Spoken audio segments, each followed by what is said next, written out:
Hello all, I am Fadila Shaib, speaking to you from WHO headquarters in Geneva and welcoming you to our global COVID-19 press conference today, Monday, 25th January. We will welcome two guests who will tell us more about a compelling research on the economic benefit of funding efforts to ensure equitable access to COVID-19 vaccines. Simultaneous interpretation is provided in the 6 UN languages, plus Portuguese and Hindi. Let me introduce to you the WHO participant. Present in the room are the WHO Director General, Dr. Tedros, Dr. Mike Ryan, Executive Director, Health Emergencies, Dr. Maria von Kerkhoff, Technical Lead on COVID-19, Dr. Bruce Aylward, Special Advisor to Director General and Lead on ACT Accelerator. Joining us remotely are Dr. Mariangela Simao, Assistant Director General, Access to Medicines and Health Products, Dr. Sumya Swaminathan, Chief Scientist, and Dr. Kate O'Brien, Director, Immunization, Vaccines, and Biological. Welcome all. Now, without further ado, I will hand over to Dr. Tedros for his opening remarks and to introduce to you our guests. Over to you, Dr. Tedros. Thank you. Thank you so much, Fadila. Shukran. And Happy New Year. Happy birthday to you.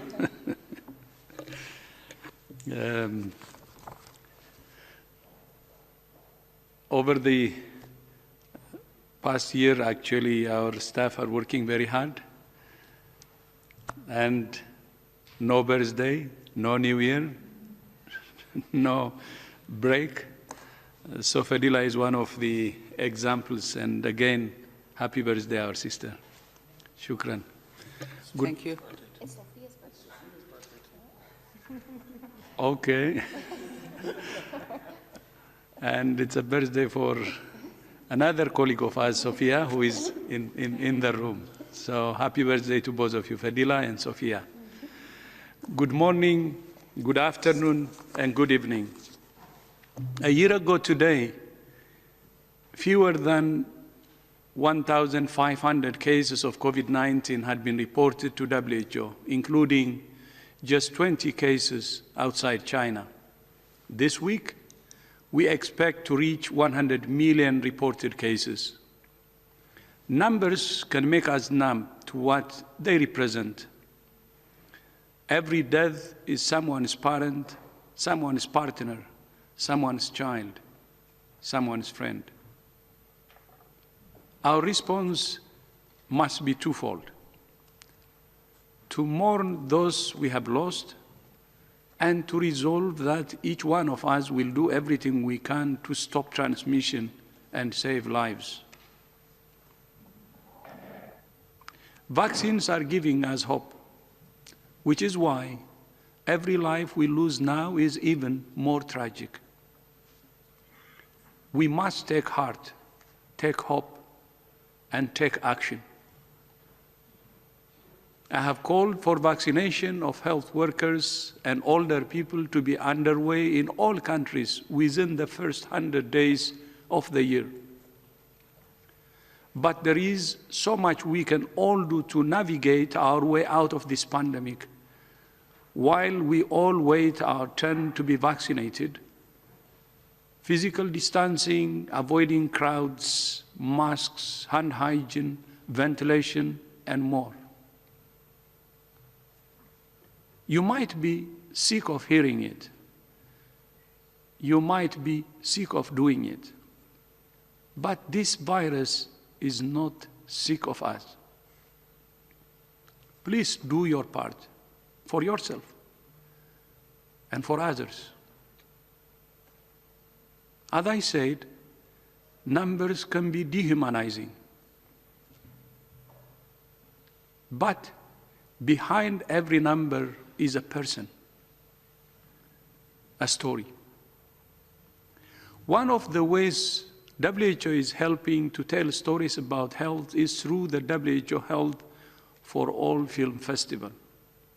Last year, almost 1,300 films were submitted from all over the world telling heartwarming and inspiring stories about health and health workers.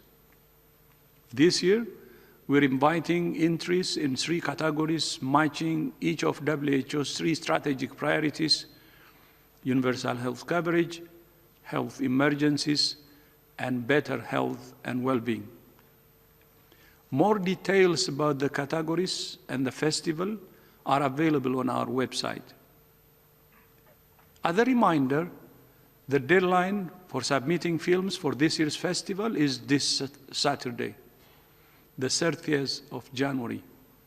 So get your films in, and I look forward to seeing them. Last week, I said that the world stood on the brink of a catastrophic moral failure if it doesn't deliver equitable access to vaccines. 2 new studies show that it wouldn't just be a moral failure. It would be an economic failure. A new report from the International Labour Organization analyzes the impact of the pandemic on the global labor market. It finds that 8.8% of global working hours were lost last year, resulting in a decline in global labor income equivalent to $3.7 trillion. The report projects that most countries will recover in the second half of 2021, depending on vaccination rollout. It recommends international support for low and middle-income countries to support vaccine rollout and to promote economic and employment recovery. The second study, commissioned by the International Chamber of Commerce Research Foundation, makes a strong economic case for vaccine equity. It finds that vaccine nationalism could cost the global economy up to $9.2 trillion, and almost half of that, $4.5 trillion, would be incurred in the wealthiest economies. In contrast, the financing gap for the Access to COVID-19 Tools Accelerator this year is $26 billion. If fully funded, the ACT Accelerator would return up to $166 for every dollar invested. Vaccine nationalism might serve short-term political goals, but it is in every nation's own medium and long-term economic interest to support vaccine equity. Until we end the pandemic everywhere, we won't end it anywhere. As we speak, rich countries are rolling out vaccines while the world's least developed countries watch and wait. Every day that passes, the divide grows larger between the world's haves and have-nots. Less than an hour ago, I spoke to President Ramaphosa of South Africa. And on Wednesday, I will be speaking with ministers of health and ministers of finance from the African Union. I will tell them that we're doing everything we can to accelerate the rollout of vaccines in Africa to save lives and get their economies back on track. The rest of the world must play its part. The COVID-19 pandemic has reminded all of us that health and economics are closely connected and that we're all in this together. We're family. Today, I'm delighted to be joined by the author of this new study, Professor Shabnam Kalamli Arzchan, Professor of Economics at the University of Maryland. Professor, thank you for this important work, and thank you for joining us today. You have the floor. Thank you very much for having me today. This is an amazing honor and privilege to be among such distinguished guests, panelists, and participants. Let me start by saying that this is a study of team of 5. So we are 5 people. I'm just one of the authors. It is joint work with my co-authors, Cem Çakmaklı, Selva Demiralp, Sevcan Yeşiltaş, and Muhammed Yıldırım. All right now reside in Turkey, Koç University. There are professors there. And what we did in this paper actually goes back to our conversations in April 2020, when we really want to understand a shock of this magnitude, how will that affect emerging markets and developing economies, since we are all Turkish origin. And that's how we started working on this thing, because we realized for an open economy, for a small open economy, there will be several dimensions of this shock economically, coming from external demand, coming from the imported intermediate inputs, capital flows, exchange rates. So that's how we started working on it. And then later on, we did 2 papers. The latter one is the one we are talking today, thanks to the support by ICC. I will get to the point very quickly. So what we want to do in this paper is to marry the sectoral heterogeneity in infection dynamics with the sectoral heterogeneity in global trade and production network. We know that there is a sectoral heterogeneity on the infection part. The jobs, occupations, sectors where you need close proximity of people are going to have higher infection rates. Old people are going to be more vulnerable. So we already know this thanks to the work by epidemiologists and the like, and also economists, that this is not your standard shock. And certain sectors are going to be way more affected than the other sectors. At the origin, of course, services sectors relative to manufacturing sectors, because services sectors require close proximity. But there is an economic side to this, a global international trade and production network that also works through amazingly complex sectoral linkages. And that's what we want to do. We want to bring that, and then we want to marry these 2 dimensions of the sectoral heterogeneity in infection dynamics and sectoral heterogeneity in trade and production. And that's what we did. We have a SIR model. We borrow that from epidemiologists. We bring very rich data from every country. We do this for 65 countries and 35 sectors. So we have an R number for every country.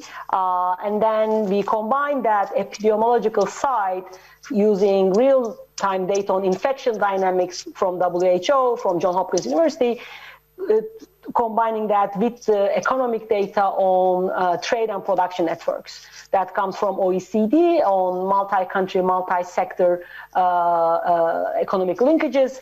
That tells us that how each sector in each country imports and exports with other sectors in other countries. So again, we have a total of 65 countries and 35 sectors. And then we try to estimate several scenarios and several different specifications. The numbers just quoted by Dr. Tedros are our most extreme scenario, like the upper bound estimates, if you like, where we assume there won't be any vaccination at all in emerging markets and developing economies in 2021, where advanced economies are going to be fully vaccinated.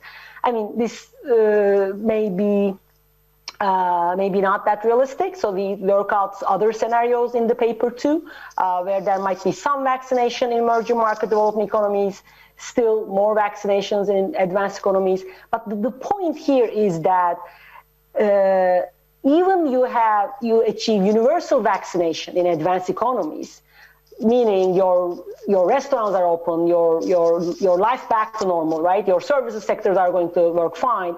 You are going to have a huge hit in your tradable sector. And then because advanced economies are very large and very connected to global trade and global production networks, they are going to, not only feel this hit, as Dr. Tedros mentioned, they are going to, in the worst case scenario, bear half of this global cost, even they manage to vaccinate all their citizens. And this is very important because this is a full-fledged trade and international production network channel. That's what we want to focus, disconnected from whatever domestic, problems you have in your own country. This is why we work out this case where advanced economies finish the pandemic. They vaccinate everyone, where the other countries not. And this is going to highlight this fact that no economy is an island, right? The economies are interconnected through trade and production linkages. And when we bring them in as they are, we don't also allow any changes to those relationships. We want to estimate this very short-run cost.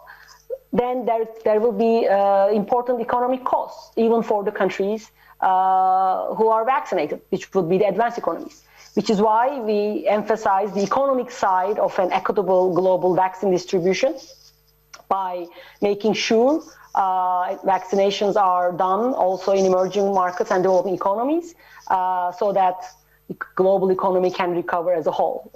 We say no economy can recover fully until every economy recovers. Thank you very much. Thank you. Thank you so much, Professor.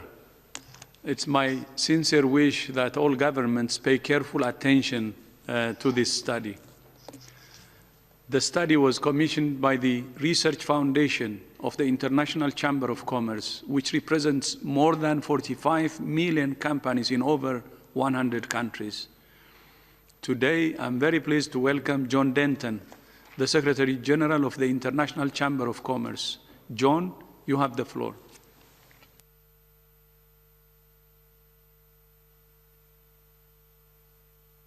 Dr. Tedros, thank you very much. Great to be with you all. It's an honor to participate in this discussion, and it's great to be on the panel, particularly with you, Tedros, but also with one of the analysts who worked so hard on this report. Look, the reason that the ICC is involved is generally driven by our purpose, which is to enable business worldwide to secure peace, prosperity, and opportunity for all. And just as we identified early on the tragedy of the attack, not just on human lives, but also on the economic well-being of so many individuals and citizens on a global basis, we thought at that time to intervene on this crazy issue around the failure of distribution of PEP and ventilators. And we identified there that one of the great risks was that the failure to engage the private sector early on was simply exacerbating the tensions and problems. We actually predicted at that point in time that unless the private sector was more involved, particularly when we saw the issue and the contours start emerging around vaccines and distribution of vaccines, then we were heading towards a problem, a real problem. Our hypothesis was that governments had failed to understand the interconnectedness and in particular, as the previous speaker just said, the impact of trade and goods and services and the interconnectedness of supply chains and the failure of those to continue to operate effectively until all are vaccinated effectively would actually exacerbate the economic damage to the globe. But importantly, that economic damage would not be visited just upon developing countries, but it would actually be effectively visited upon developed countries and economies as well. So the headline number was $9 trillion as economic damage, which would continue to flow unless the COVID-19 vaccines and therapeutics were distributed equitably. But the point which we wanted to understand better, which is clearly made here and has just been identified as well, was that about half of that actually affects developed countries. So if you actually want to actually fix your own economy, you're actually going to have to get involved in fixing the global economy. And part of that is ensuring that global vaccines flow globally and equitably. This is not an act of charity. This is economic common sense. If you want to ensure that the trillions and the hundreds of billions that you are spending on domestic stimulus is actually more than ephemeral, you need to ensure it's durable. It can only be durable if you actually also support access to vaccines and vaccinations and therapeutics in the developing world as well, across the globe, and equitable access there. That's because the failure of exports costs jobs. That's because of a failure to understand that a lot of jobs, for example, in the US, are as a consequence of intermediation of trade, where you get tires for the auto industry being delivered and developed out of Thailand And of course, if Thailand can't deliver and develop those tyres into the US market, which causes a slowdown and impairs the auto industry, then there's actually economic loss. And why can't they do that? Because they're being affected by COVID-19 and they're being restricted in their capacity to actually get their factories moving, get their workers to work, which is actually undermining their effectiveness because they can't get access to vaccines and therapeutics. It's in your interests. It's in the interests of finance ministers and governments in developed countries to ensure the equitable access, and which is really the full funding of the COVAX Act A facility, which frankly, the shortfall at the moment is 28 billion. When you add up all the stimulus packages, it's less than 1%. It's a rounding error. And this is a very sensible investment. And we already see the contours globally of a K-shaped recovery. And we know that's exacerbating inequality. But do we understand, until we see this report, that we're actually taking those contours and actually making them real and concrete in economies like the US? It's not Wall Street that's going to be affected here. It's Main Street. It's mums and dads. It's actually small, medium enterprises. It's actually workers in service sectors who are actually already hit hard. They're going to be hit even harder again. So frankly, this report is a wake-up call. This is not, and we're sick and tired of hearing governments say it's an act of generosity we're giving to the COVAX facility. Frankly, it's an act of economic rationality to do so. It's incredibly important that we actually understand that there's economic independence and there's mutual interest here in getting this thing right. And there are governments who can do more. We are very happy, and we've praised the US government for stepping up and getting involved again. But more needs to be done if they want to ensure that the stimulus package that's working its way through from the White House at the moment and into the US economy is actually effective and durable. They need to get behind and show leadership with other countries. Japan can frankly do more.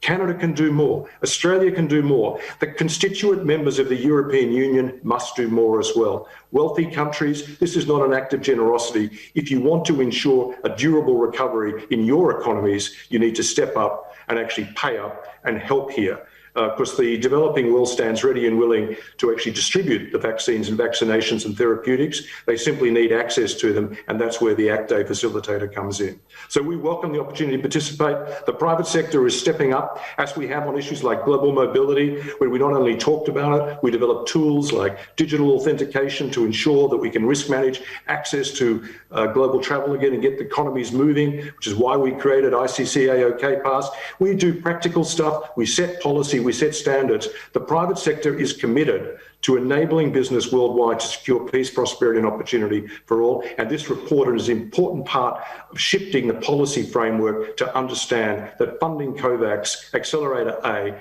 is actually in the mutual interest of all parties, not just developing countries. Developed countries must stand up with the private sector.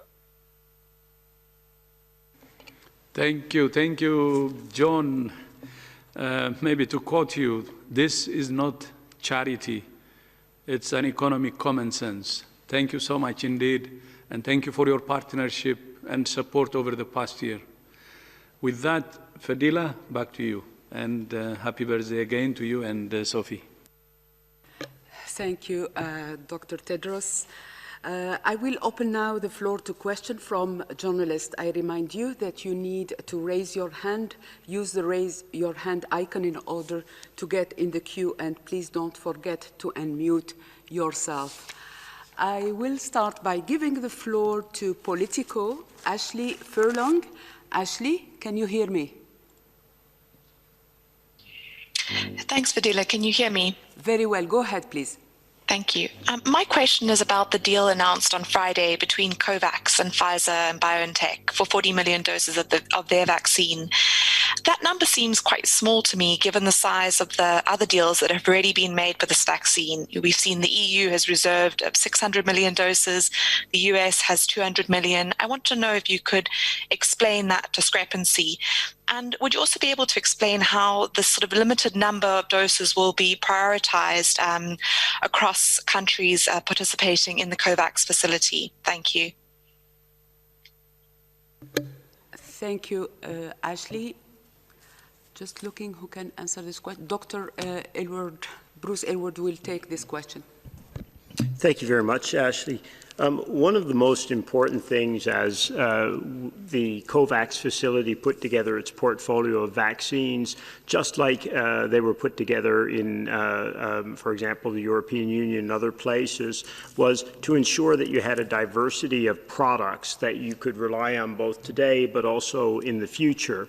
And part of the deal on Friday was to ensure that the COVAX facility also had access to and experience with mRNA vaccines, because the importance that these may have played in the initial rollout in high-income countries in particular, but may also play as we go forward and we look at a need to potentially adapt to vaccines as well.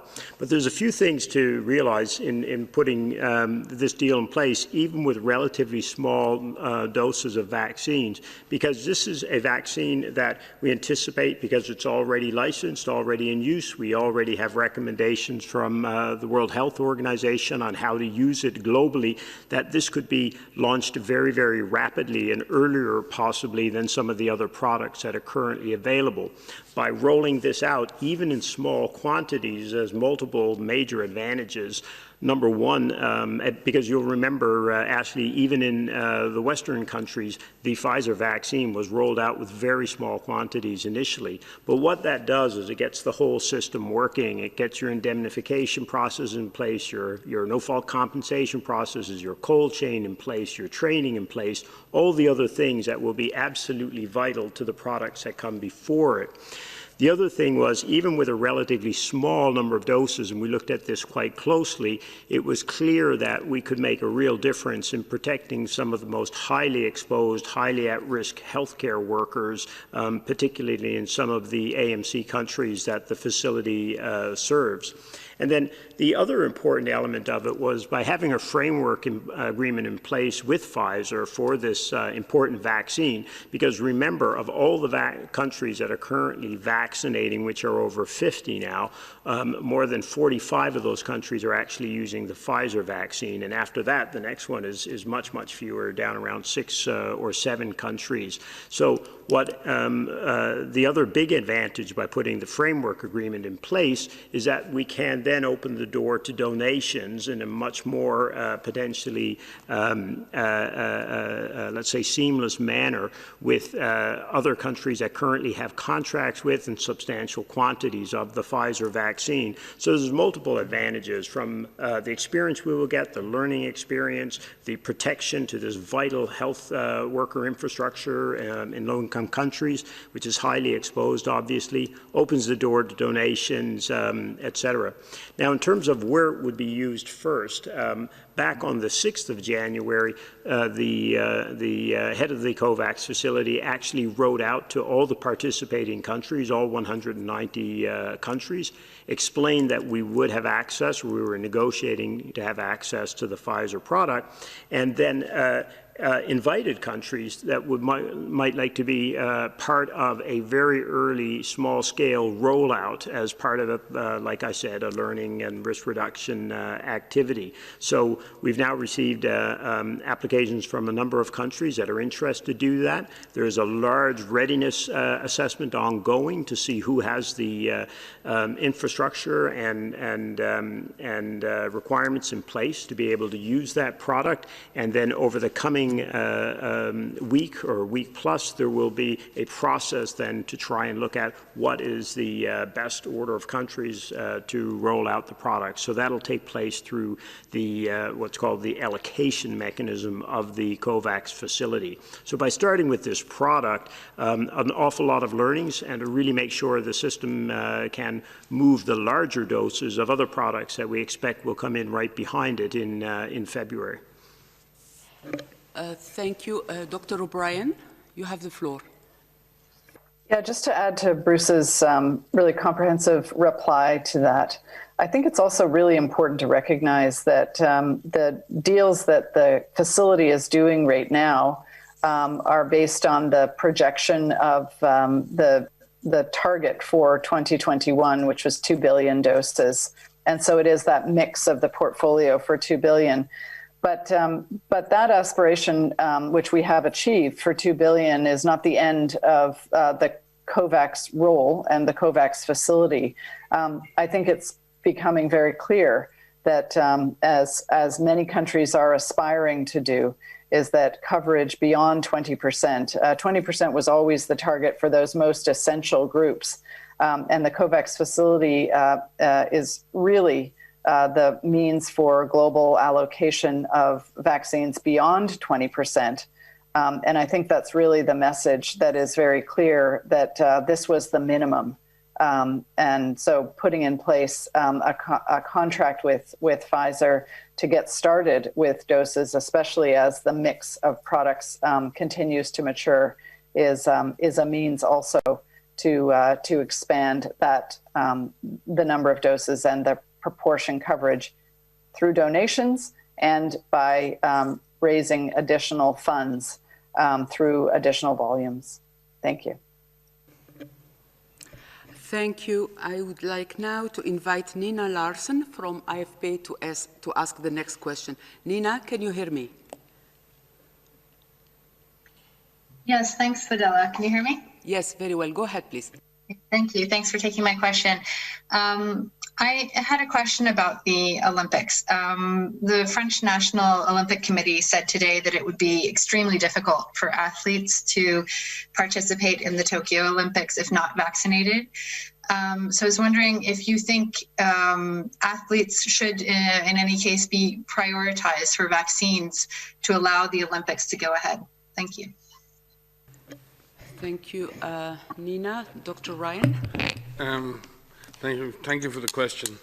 Yeah, we obviously wish that everyone could be vaccinated, but Bruce and the DG before have clearly laid out, and we have over many days and weeks, that we face a crisis now on a global scale that requires frontline health workers, those older people and those most vulnerable in our societies to access vaccine first. That doesn't in any way negate the desire or the will to have the Olympics and to come together and celebrate a wonderful global sporting event where all countries come together to share that. What a wonderful symbol those games are for our shared humanity. However, we have to face the realities of what we face now. There is not enough vaccine right now to even serve those who are most at risk. And it's not about saying it's putting one priority in front of another. We should address all of these issues over time. Right now, we're laser focused on solving our biggest problem, which is vaccinating health workers in all countries and allowing people who are vulnerable to dying from this infection to access vaccine. We will continue to work with the IOC, we will continue to work with the host city, we will continue to work with the Ministry of Health, Labour and Welfare as part of their task force to offer risk management advice right the way through the process.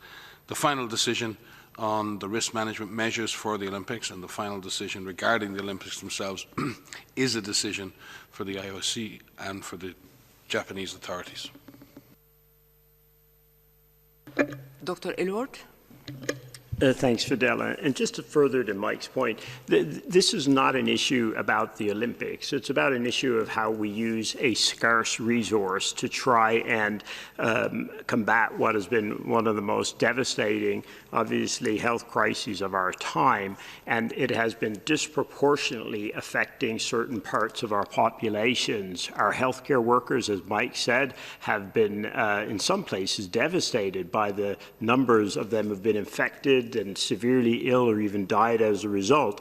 But most tragically is what we've seen among our older populations and our populations living in longer term institutions. And I thought one of the more heartwarming things I saw, Mike, was it was an interview or a quote from an athlete who was an Olympic athlete who said there were a lot of people who needed to be vaccinated before I am. And really that's what it all comes down to, making sure that the people who need these products most. And this is, again, coming back to what the Director General said, in every country, in every corner, in every population of the world. There are older people everywhere. There are healthcare workers everywhere. We need to make sure they're protected everywhere. And right now, we have a real stretch on the available vaccines just to get into those populations and protect them. Thank you. I would like now to invite Drew Hinshaw from the Wall Street Journal to ask the question. Drew, can you hear me?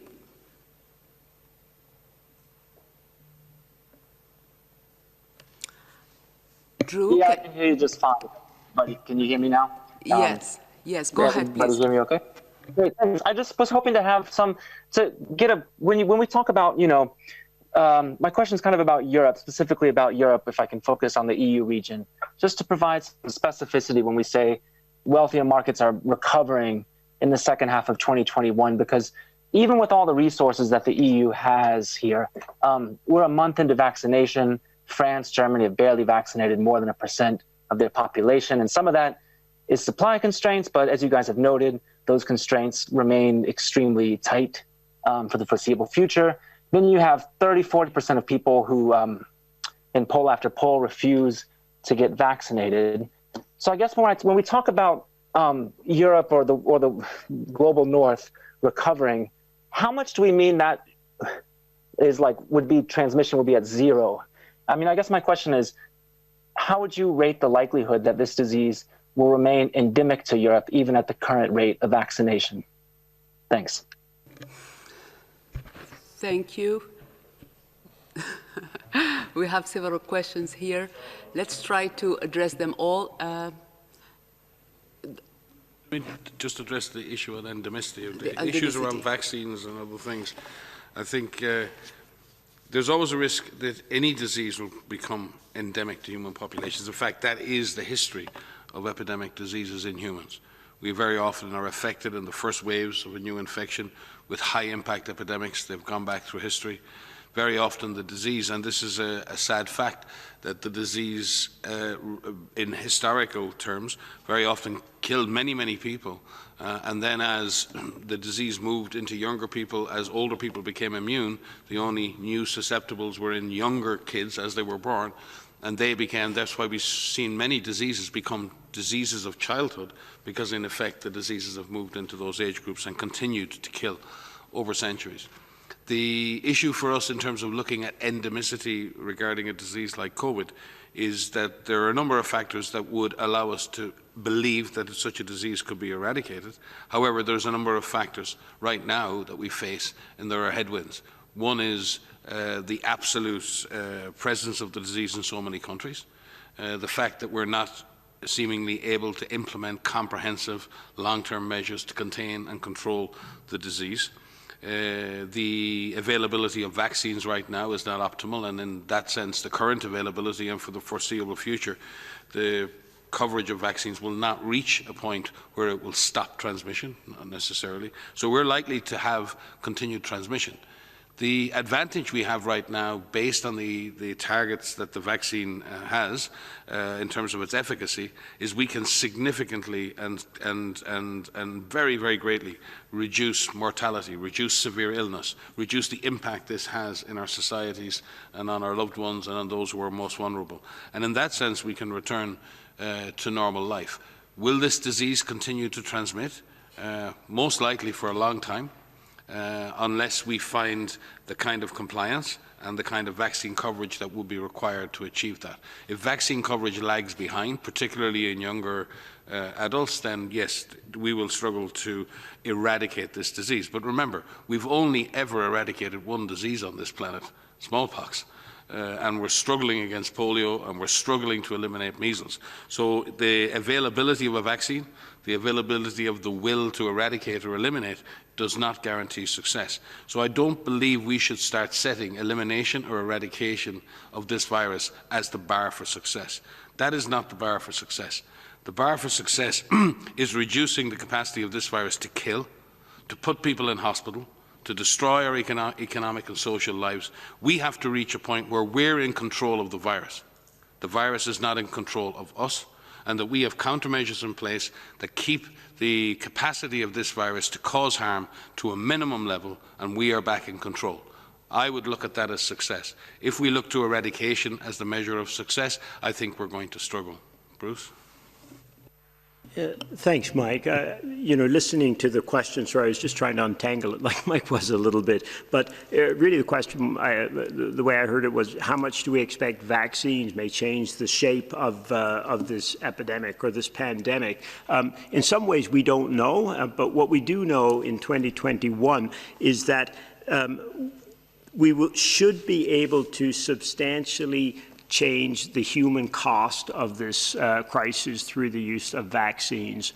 We know that this virus disproportionately affects certain populations. The older people, as we've talked about, people with comorbidities, people who are highly exposed, like healthcare workers. So the real goal of vaccination this year is to take the heat out of this epidemic or this pandemic, is to, like Mike said, to reduce the human toll in terms of deaths and severe disease. And that comes back to the theme you're hearing again and again and again. We can only do that if there are sufficient, let's say, equitable allocation of these products in a way that those populations at highest risk get reached everywhere. And I thought what was staggering today were the numbers that were released by the study that you heard presented, and then the comments from the head of the ICC as to the economic case for doing what we know is the right thing from a moral or a health or a health equity perspective. So the real goal, this year, could we take the heat out of this pandemic with these products? That was always the goal, and very definitely we think by the end of this year we could do that.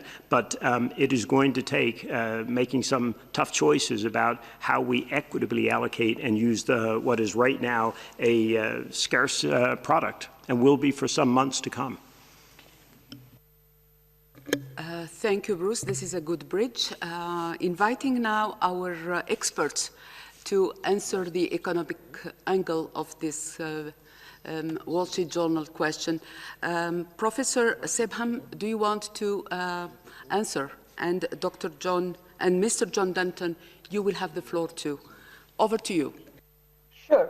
I would like to actually highlight the global interconnection point again that Dr. Denton made forcefully, because here, if we look at two scenarios we did in the study, one is this extreme scenario that gives you the 9 trillion number where no vaccination whatsoever in the rest of the world, but advanced economies recover immediately, like, right away, like beginning of 2021, right? So the total cost is higher there, world cost, because the rest of the world is bigger. And then almost, close to half is borne by advanced economies.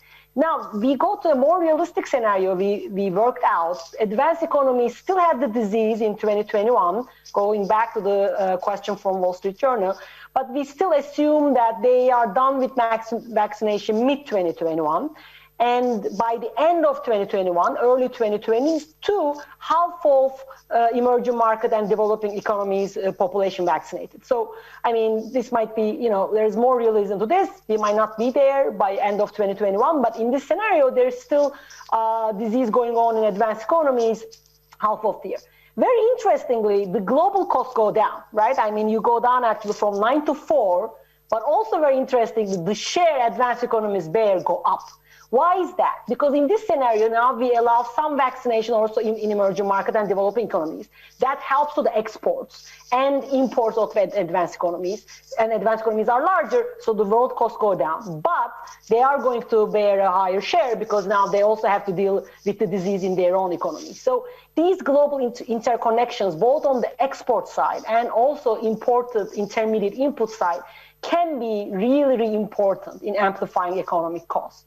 So it is extremely important to highlight again that there is an economic case to be made here on top of the moral case. Thank you. Thank you, Professor. Mr. Denton, you have the floor.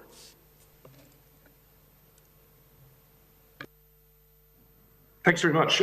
Just picking up on a couple of things. I'll make 3 quick points. First of all, one thing Mike said, which has really struck me, I mean, what we're seeing is, with the history of epidemics and the way they flow. With all the things that are happening, the developed world and rich economies have a greater chance of actually managing the trajectory. And as you say, eradication is not mark of success here for where we are.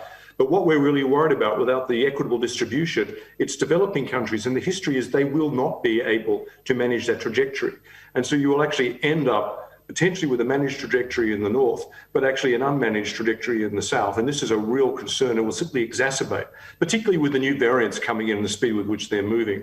And so that's why we really want to emphasise the output of our study, which has been so eloquently described by the previous speaker, is that there's an economic case, and it's a compelling economic case, not just persuasive, to actually fully fund the COVAX facility. And the reality here is I've called out on a number of countries, but, you know, Japan, Australia, Canada and China and the US need to continue to step up, and all the constituent parts of the European Union. Two other quick points. First, the issue the WSJ made about distribution. One element that we see, and we'll be mounting a global campaign on the involvement of the private sector to actually step up here, and we'll be launching that during the course of the next week, which will cover multi-dimensions, including the output of this study. The first is, if you're going to have a successful national vaccine action plan, you must involve the private sector. The wisdom and the knowledge and the innovation of the private sector in distribution can never be underestimated. And it's the genius of the innovation of the private sector which will help on this distribution, not just in developed countries, but also in developing countries. And it's really important for those national vaccine action plans to involve deep engagement with the private sector. That was missing in the pandemic action plans of so many countries, engagement with the private sector, and it took us a while to actually help get countries to realise the importance of that. And I shout out to Dr. Tedros for realising the importance of engaging with the International Chamber of Commerce as a conduit to actually reach out to the private sector. The third point, and if you actually look at the most recent trust index of Edelman on vaccines and ensuring there's 30 to 40% of people in Europe who are so suspect about the taking a vaccine actually get confidence. The people that individuals trust, the entities they trust, it's not government, it's not international organisations, it's business.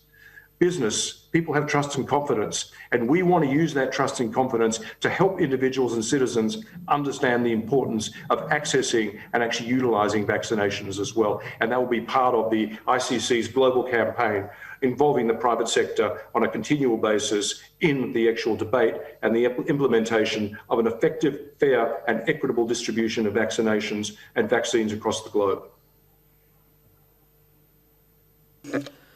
Okay, thank you both. I would like now to call on Gabriela Sotomayor from Proceso to ask the next question. Gabriela, can you hear me? Hola. Happy birthday, Fadela. I have a question on Mexico. Mexico is betting everything on the vaccine like many countries, but it is one of the countries that does the least number of tests. And now, for example, in Mexico City, hospitals are at the maximum capacity. We have record numbers of cases and deaths. Until January 12, for example, an average of 8 people died every hour. So my question is, do you think it's possible that one of the new variants is circulating and has not been detected due to the very low number of tests they do? And on vaccines, medical personnel are in danger of missing the second dose due to Pfizer problem with temporary suspension of shipments. Also, the government decided to vaccinate 20,000 teachers in Campeche, a state of Mexico, instead of health personnel. So my question is, what is your assessment? And that's it. Thank you. Thank you, Gabriela. Dr. Von Kerkhoff will take this question, and then maybe Dr. Ryan. Thank you, and our best wishes to the President of Mexico. I know that Dr. Tedros sent a message earlier today, but from all our staff here, we wish you speedy recovery. The situation in Mexico is, well, we've hit 1.75 million cases and approaching 150,000 deaths, and 19% of those cases required hospitalization. And you're right, the positivity rates are high, which probably does, and I've said this again and again, does represent under testing over many, many months, and probably not the extensive testing that would have picked up even more cases. Again, there's over 200,000 cases amongst healthcare workers, 47% of whom are doctors and 40% are nurses, and the rest other support workers. So again, this has had a big impact again on healthcare workers around the country. We've seen similarly to indigenous populations relatively low numbers, under 15,000 cases, but that includes 2,000 deaths. That's 1 in 7 people from indigenous communities who are sick, dying. So we've seen very sort of important impacts on those groups. In general, bed availability in Mexico is quite good. There's 60% availability of COVID beds and about 40 to 50% availability of ICU beds. So the health system in general is coping in Mexico.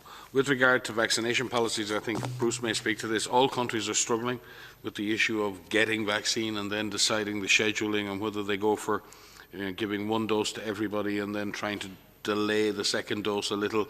All countries are trying to, do this pretty demanding arithmetic for what is the best combination. So maybe Bruce can speak to how, or other colleagues online, on how we're advising there. I would say in general that we're seeing a pattern in Central America that's stabilizing. We're still seeing a pattern in South America, not just in Brazil, in Amazonas and other Amazonian provinces. We've seen big impacts, but we're also seeing rising cases in Colombia, in Peru, and while we're seeing stabilization and falling off of cases in places like Chile and Argentina and the Southern Cone, there are parts of those countries that have intense outbreaks. So I would say the overall pattern in the Americas is beginning to stabilize. The increases are not as stark as they have been, but the health systems across the whole region are under pressure, and people, like in the rest of the world, are very, very tired. So I'm sure vaccination couldn't come quick enough for people in the Americas. And again, remember, the Americas has been one of the most deeply and persistently affected regions in this whole pandemic. Other regions have had a relative break. There's been summer in Europe and there was a relatively small number of cases. We've seen, for example, in Southeast Asia, Western Pacific, even in Africa, smaller numbers. But the Americas, and particularly Central and South America, has had a punishing pandemic in terms of the persistence and the relentless impact of the disease. And as such, systems are under pressure, and people need help. And we hope the vaccine, as I said in answer to the previous question, vaccination can't come soon enough, both to take pressure off those health systems and to protect those highly vulnerable people. And countries are facing difficult choices. I can't comment on the specifics of where Mexico has prioritized its specific batches of vaccine. I'm sorry, I don't have that level of detail, but we can certainly check that out with our PAHO team, and I will do so. Bruce? Thanks, Mike. And Gabrielle, I thought one of the most important points you highlighted was right at the beginning of the comment when you talked about betting everything on the vaccine, because, of course, if any country bets everything on the vaccine, we're going to lose. That's the bottom line, certainly in 2021. The vaccine is one tool, but we need a full armamentarium if we're going to beat this virus. We need to make sure we've got our first, second, third lines of defense all working, and your vaccine is going to be your first line of defense to help prevent people getting infected. But people are still going to get infected. We know we're at a scarce situation in terms of vaccine supply.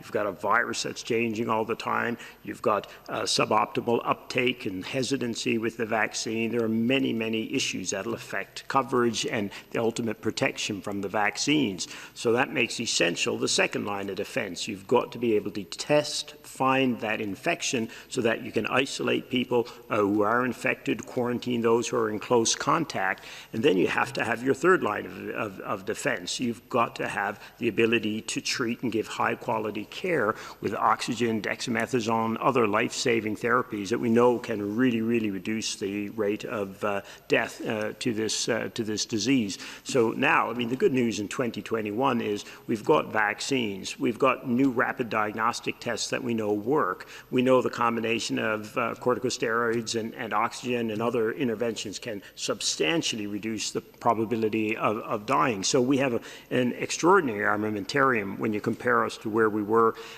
certainly when Maria and I were in China last year. But the reality is you need all three of those lines of defense if this is going to be successful. And again, when it comes to the use of the vaccines, these vaccines have gone through clinical trials and they've been tested a certain way. They've been tested as 2-dose schedules for the vaccines that you mentioned. They've been tested with certain intervals, and that's how we know they work. That's how they need to be used. So we strongly recommend, and I think this has been a strong international consensus from the advisory boards, the big international advisory boards like SAGE that advise WHO, that we need to respect the interval that has been recommended for the use of these products. Now, that said, there are reasons there's going to be delays. Someone might get their first dose, and there can be many, many reasons that they are not getting the second dose exactly at the right time. And this can be because of many reasons that are out of people's control as well. They're also out of the control of suppliers. We're dealing with a biologic process with new products here. So it is a real challenge to meet what are very, very demanding production schedules. But the important thing then is make sure you do get the second dose, to the point that you were saying, Gabriela, even if it is delayed. That is the message. But the recommendation is use these vaccines the way they've been approved, the way they've been trialed, because that's what we have data for, and that's how we know they work best at this point. That knowledge is evolving all the time. We'll get more knowledge. And we also respect that certain countries will do things slightly differently, Mike, as you said, to try and address the circumstances in their particular environments. Dr. Van Kerkhove. Thanks. Just to add a couple small points, because you mentioned the variants, and I know that there are a lot of people that are concerned about the virus and changes in the virus and what this means, and does this totally change the game? And I just want to reiterate that everything that we are learning about these variants and doesn't change our approach to controlling COVID. You know, there are 4 elements that countries are working towards, and you hear us talk about these all the time: prevention, control, treatment, vaccination. All of these elements that you've heard us talking about, and now we have vaccines and vaccinations. It will take longer than all of us want for vaccinations to have the impact that they will have, but we have other tools. We have to right now prevent as many cases as we possibly can, for all of the reasons that you know very well. Not only to make sure that we keep ourselves safe, but we keep our loved ones safe, those who have more underlying conditions, who are at a higher risk of developing severe disease and dying. We have options for control. It's all of those elements of active case finding, rapid, reliable tests, making sure that individuals know if they are infected or not, making sure that they are put in a clinical care pathway and receive quick assessment, oxygen, dexamethasone if they are severe or critical, and more therapeutics that are coming online. We need to make sure that we prevent infections through vaccination. We make sure we do individual level measures by hand hygiene, physical distancing. All of that still holds true. Don't forget that we still have some power over this virus, no matter where we live. And as these vaccines come online, you still have some control over what you do during your day, over the exposures that you may or may not have. And you have information, you have knowledge, you have tools that you can take to prevent yourself and your loved ones from getting infected. So I don't want you to forget that. Even with these variants and what we understand with these variants, these control measures work. We are seeing reduced incidence in a number of countries that have different virus variants that have been identified in South Africa, in the United Kingdom, in Ireland, in Denmark. The control measures work. So don't forget that we still have this control, and countries are doing what they can. I am struck by the conversations we are having 1 year into this, and thinking, I want people to remember that there's still a lot that we've learned, and that there's a lot that we can do. So prevention, control, treatment, vaccination. Thanks. Just to add specifically for that, we don't have specific information on sequences in Mexico per se. I'm sure that Mexico has uploaded some sequences to some of the platforms, but we haven't any indication as yet of any unusual or variant strains on the Mexico side of things. It is, though, important, and you'd mentioned the point that the more testing you do, the better, and that's good for control, that's good for understanding the epidemiology. But a proportion of those samples should be sequenced, so it should be done as systematically as possible. But not every single test needs to be sequenced, not every single virus. And you need targeted sequencing when you see unusual clusters or unusual patterns of transmission or unusual clinical presentations. So what we're trying to do with variant surveillance is to ensure that we're just watching out over all of the disease that's happening in the world with COVID, trying to pick out any unusual signal and ensuring that we're specifically targeting not only testing but sequencing in those areas. And Maria and the group here are working on a systematic framework for doing that with countries, and we hope that all countries who wish to enhance their genetic sequencing capacity and contribute that data to the global knowledge will be able to do so if they wish to make that commitment and wish to buy into that. We are certainly in a position to help connect them with the necessary technology and training to achieve that. Thank you. Maybe we can take a last question from South Africa. Sophie from SABC. Sophie, can you hear me? Sophie? Can you please unmute yourself? Sophie from SABC.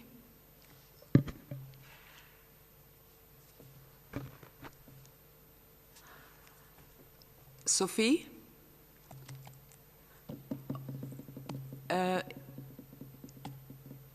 If not, maybe we can close with last question from Kai, from Science. Kai?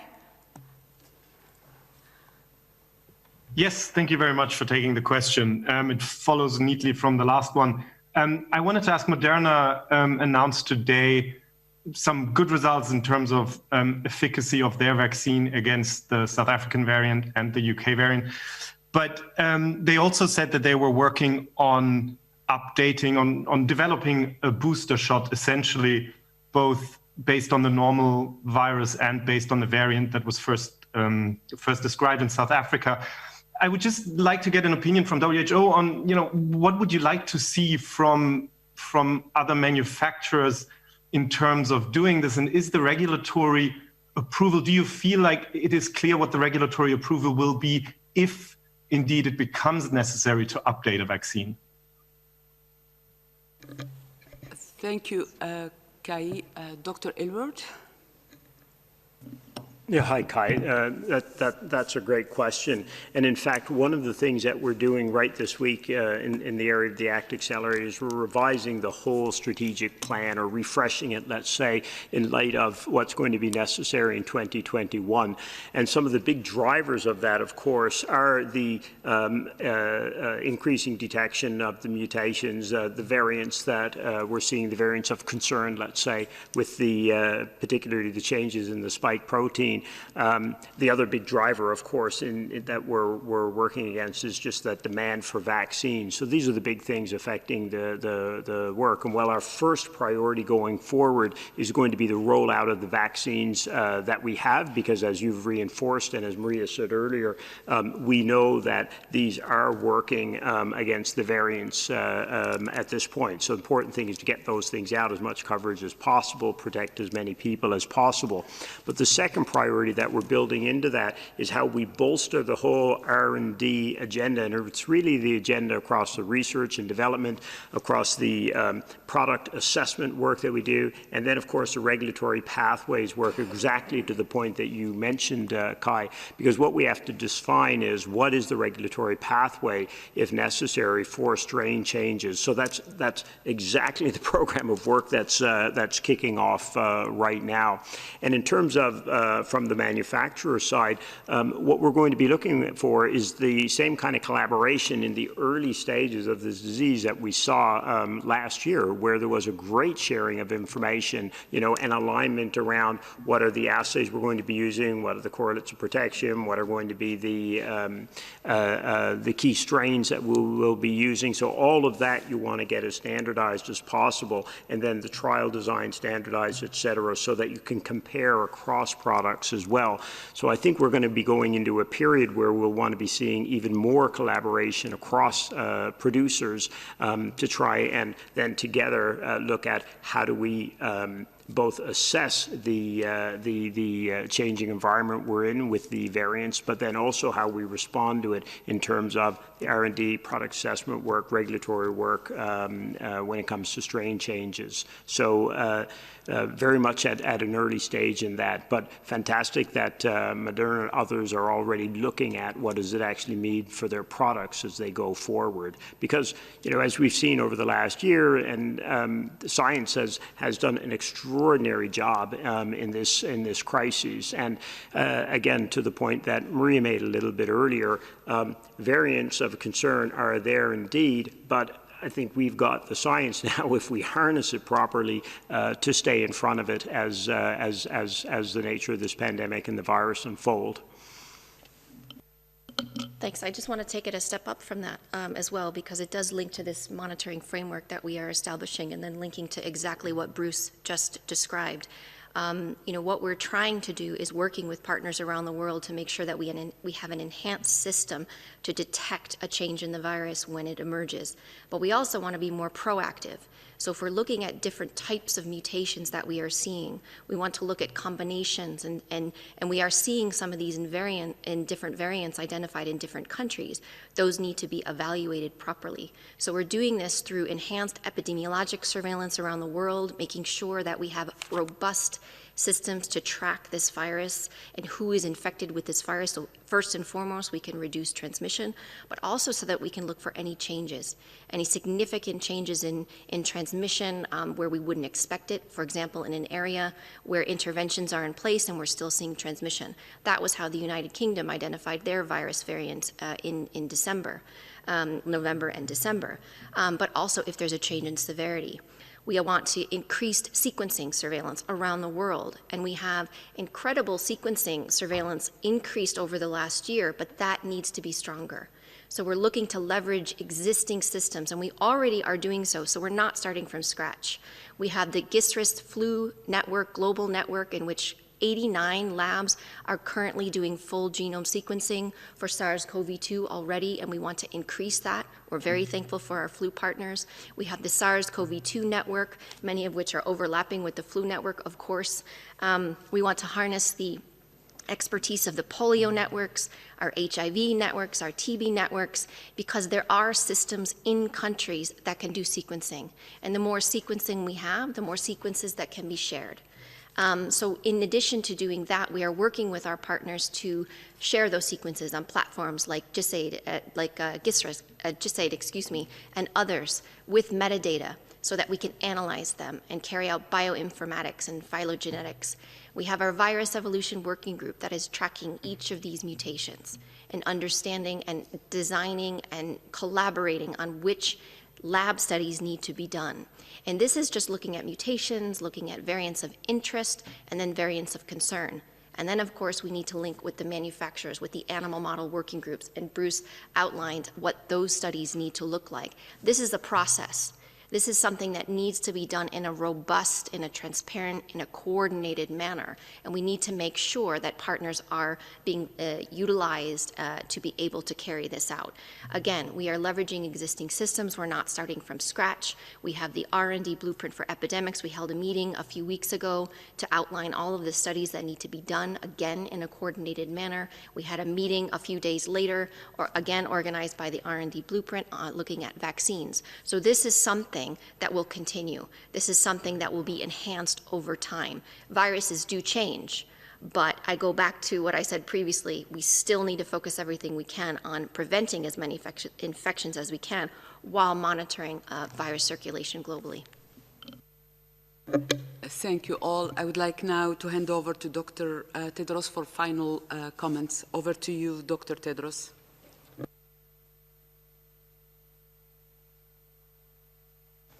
Thank you, Fadila. And my appreciation again to John and Professor Shebnem for joining us. And thank you also to all colleagues from the media who joined. And see you in our next presser. Thank you, Dr. Tedros. You will receive the DG remarks and the audio file of this press conference just after this press conference. The full transcript will be posted tomorrow morning. And for journalists who were not able to ask questions, please don't hesitate to contact the media team of WHO for any pressing questions you have. Have a nice evening and see you next time. Bye.